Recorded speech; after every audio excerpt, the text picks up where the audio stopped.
नमस्कार मंडळी, स्वागत आहे आपलं मराठी ज्ञान या यूट्यूब चॅनलमध्ये। आज आपण जाणून घेऊया हरतालिकेची कथा। एके दिवशी शंकर पार्वती कैलास पर्वतावर बसले होते।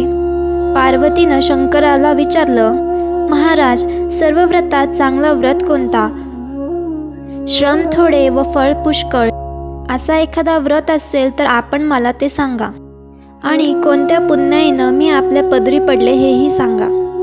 तेव्हा शंकर म्हणाले, सर्व नक्षत्रात जसा चंद्र श्रेष्ठ, ग्रहात सूर्य श्रेष्ठ, नद्यात गंगा श्रेष्ठ, त्याचप्रमाणे हरतालिका हे व्रत सर्वात श्रेष्ठ। हेच आज मी तुला सांगतो। तेच तू पूर्वजन्मी हिमालय पर्वतावर केलं होतं आणि त्याच पुण्याईनं तू मला प्राप्त झाली। हे व्रत भाद्रपद महिन्यातल्या पहिल्या तृतीयेला करावं। तू लहानपणी मी तुला प्राप्त व्हावे म्हणून मोठं तप केलंस। 64 वर्ष तर झाडाची पिकलेली पान खाऊनच होती। थंडी, ऊन, पाऊस ही तिन्ही दुःख तू सहन केलीस। हे तुझे श्रम पाहून तुझ्या वडिलांना फार दुःख झाला आणि ही अशी कन्या कोणाला द्यावी अशी त्याला चिंता वाटू लागली। इतक्यात तिथे नारद मुनी आले। हिमालयानं मग इथे येण्याची कारणे विचारली व त्यांची पूजा केली। तेव्हा नारद म्हणाले, तुझी कन्या उपवर झाली आहे, ती आता विष्णूला द्यावी, तोच तिचा योग्य नवरा आहे। त्यांनीच मला इथे मागणी करण्यास पाठवलं आहे, म्हणून इथं मी आलो आहे, असे नारद मुनी म्हणाले।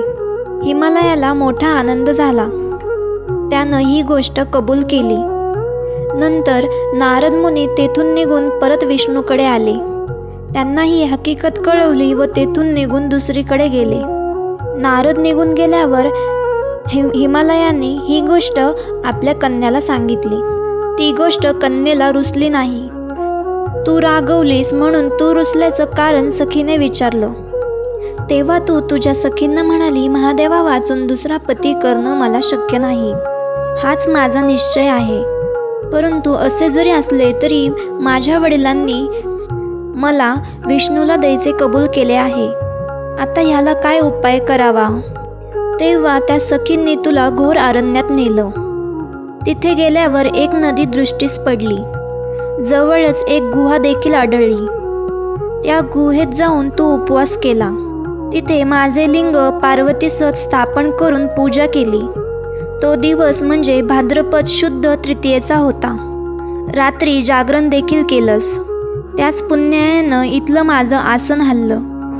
नंतर मी तिथे आलो, तुला दर्शन दिलं आणि वर मागण्यास सांगितलं। तेव्हा तू म्हणाली, तुम्हीच माझे पती व्हा, याशिवाय दुसरी माझी कोणतीही इच्छा नाही। नंतर ती गोष्ट मान्य केली व मी तिथून गुप्त झालो। दुसऱ्या दिवशी तू ती व्रतपूजा विसर्जन केलीस। मैत्रिणीसह त्याचं पारणं केलंस। इतक्यात तुझे वडील तिथे आले। त्यांनी तुला इकडे पळून येण्याचं कारण विचारलं। मग तू सर्व झालेली हकीकत त्यांना सांगितली।